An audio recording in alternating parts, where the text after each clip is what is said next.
Now, if wala akong laptop, wala akong work. If wala akong work, wala akong pera. If wala akong pera, wala akong laptop.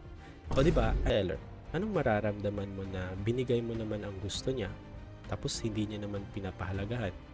They ask you how you are, you just have to say that you're fine. Bigla kang sumakses eh. This is part 2 of our inventories lecture. For part 1, check the comment section below. If you're ready, let's start.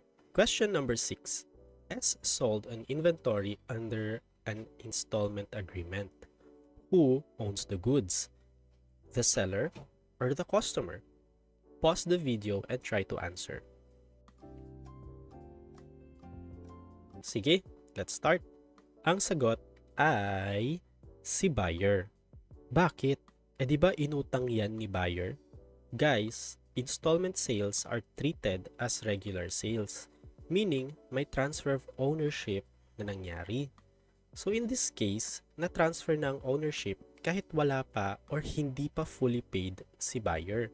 So ang tamang sagot ay si buyer ang owner ng goods. Gets ba? Very good. Next, question number 7. On February 1, 2025, Sierra Madre Corporation gave BICO a 30-day trial of their new and patented flood controller device. They stipulated that if the latter is unsatisfied, they can return the product.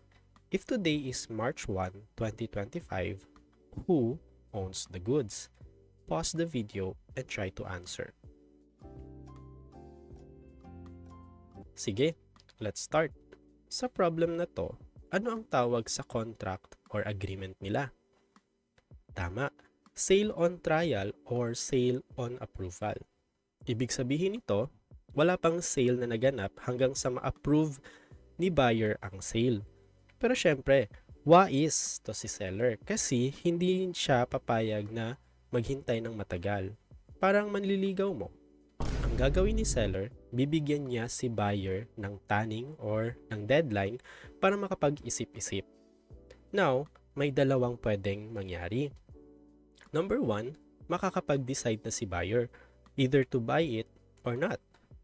Number 2, if hindi makapag-decide si buyer within the allotted time and nasa kanya pa rin ang goods, sa perspective ni seller, ito ay deemed sold or deemed sale. Okay? Based na rin sa kontrata nila. So in this case, tingnan natin. Nakapag-decide na ba si buyer? Hindi pa. Naglapse na ba or natapos na ba yung trial period? Hindi rin kasi from February 1 to March 1 pa lang naman eh. That's 28 days or 29 if it's a leap year. Kaya ang sagot sa tanong na who owns the goods? Si seller. Si seller pa rin. Kasi wala pa namang sale na nagaganap. O diba? Easy, no sweat. Next, question number 8. S sold an inventory under layaway agreement. The customer has not paid the full amount yet. Who owns the goods? Pause the video and try to answer. Sige, let's start. Tandaan nyo na ang layaway contract ang evil twin sibling ni installment. Paano mo nasabi, sir? Same lang naman sila na paunti-unti ang bayad. Well, the difference lies kung kailan matatransfer ang ownership and ang physical possession ng goods. So, recap lang natin, sa installment, lilipat na agad ang custody and ang ownership sa start pa lang ng contract. On the other hand, sa layaway naman, lilipat lang ang ownership and custody kapag fully paid na si buyer. Usong-uso to sa mga jewelries kasi baka takbuhan ni buyer ang goods. Kawawa naman si seller. Pwede kaya yan sa mga electronics? Pwede, syempre. Pero mahirap yan.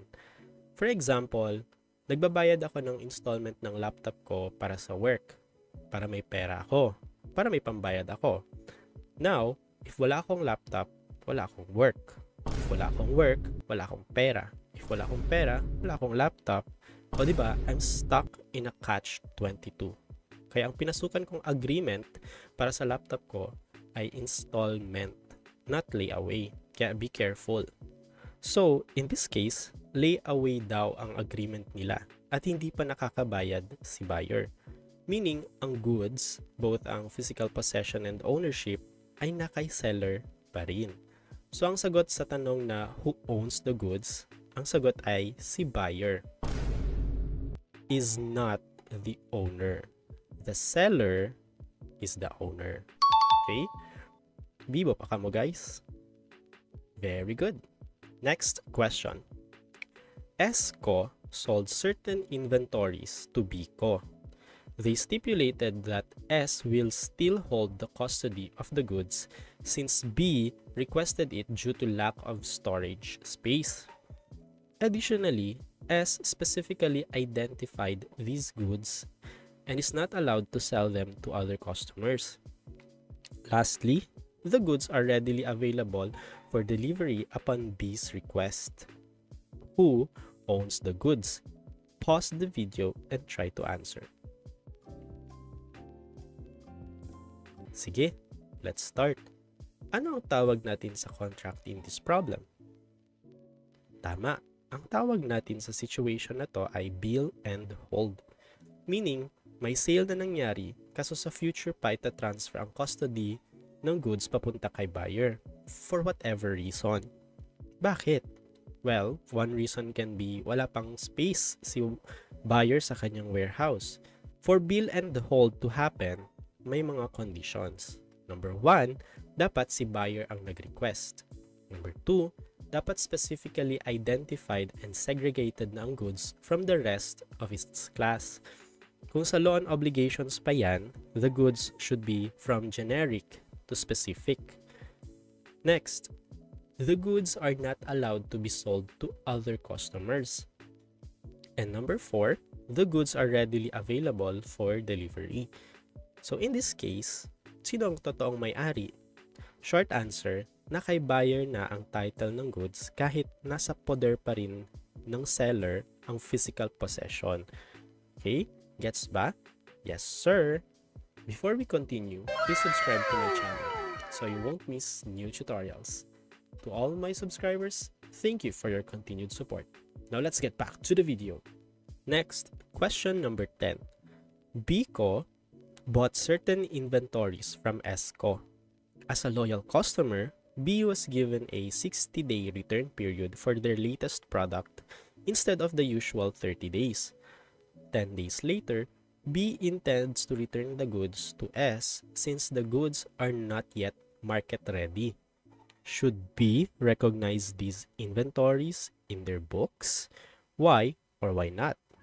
Pause the video and try to answer. Sige, let's start. In this case, anong contract ang pinasok nila? Tama, sale with right of return.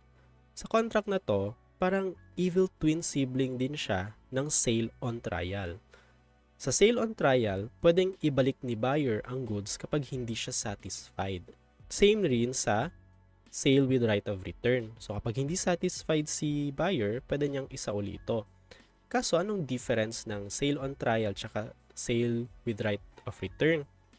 Ang main difference nila lies on when the transfer of ownership takes place. You see, sa sale on trial, matatransfer lang ang ownership kapag nag-yes si buyer.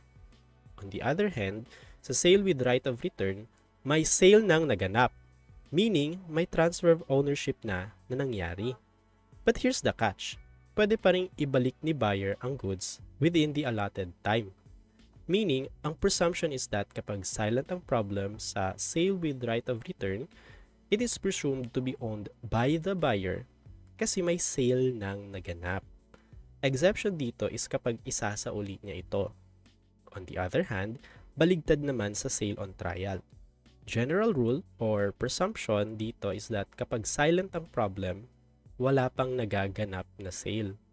Exception dito kapag nakapag-decide na si buyer or kapag mag-lapse na yung time na binigay sa kanya. O diba? Ang dali. So, paano naman sa perspective ni buyer? Hihintayin pa ba natin na maisasauli ang mga goods para ma-write off siya sa books? Ang sagot ay, we don't wait for that to happen. The moment na ma-realize niya na wala ng halaga or economic value ang goods, i-write off nun niya ito sa kanyang books agad-agad kahit hindi pa ito physically na naisasauli. Even after the allotted time to return the goods, dapat niya talaga itong i-write off kung wala na itong halaga. Just like any other asset na hindi pwedeng i-record above the recoverable amount. So in this case, nagkaroon na ng intention to return si B. Now, balikan natin ang tanong. Dapat ba niya i-recognize sa books ang mga goods? Ang sagot ay hindi. Bakit? Kasi wala na tong halaga para sa kanya, regardless whether naisauli niya ba ito or hindi pa. Kung ikaw si seller, anong mararamdaman mo na binigay mo naman ang gusto niya, tapos hindi niya naman pinapahalagahan? They ask you how you are, you just have to say that you're fine. You can't get into it because they would never understand. Alright, next question. Pause the video and try to answer. Sige, sasagutin natin yan sa susunod na video.